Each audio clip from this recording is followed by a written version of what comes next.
utensílio eletrodoméstico sem conserto, que é a geladeira.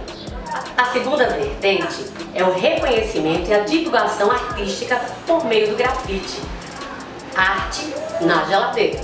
E a terceira vertente é o estímulo, o gosto à leitura, seja para entretenimento, estudo ou pesquisa.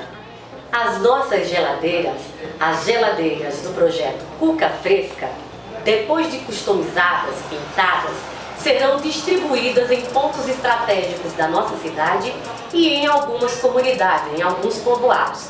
Dentro da geladeira, cada curioso, cada curiosa, cada pessoa apaixonada pela leitura poderá abrir a geladeira, escolher um livro, levar para casa, ler, trazê-lo e devolver. Assim também como cada pessoa, cada cidadão, cada cidadã interessado em estimular o projeto também poderá adicionar um novo livro à nossa biblioteca Geloteca, a nossa biblioteca Cuca Fresca.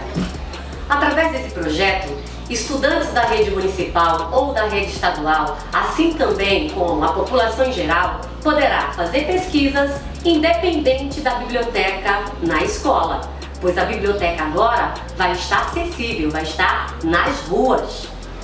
Esse projeto não é legal, não é o máximo? Diz aí. Mas para que ele dê certo é necessário que todos nós, todas nós, sejamos zeladores, zeladoras, cuidadores desse patrimônio, cuidadores da geladeira Cuca Fresca. Seja você também um cuidador, uma cuidadora, um zelador ou uma zeladora. Colabore, conserve o patrimônio da geladeira Cuca Fresca, o projeto que veio estimular a leitura para toda a população auarense. Esse projeto é idealizado e criado pela Coordenação de Estímulos e Projetos ao Protagonismo Infanto-Juvenil, com o apoio total da Secretaria Municipal de Educação.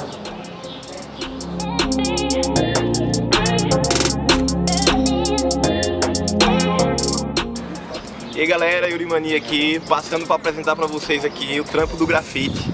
Mostrar que o grafite, que é uma arte que está no mundo todo, mas que ainda assim é marginalizada, a gente pode trazer essa arte e transformar objetos, transformar roupa, transformar parede e, por que não, a geladeira? Transformar a geladeira que já está ali em desuso, transformar em uma geladeira pedagógica, numa geladeira literária. Então, o grafite está aí para transformar e esse é o intuito do projeto, né?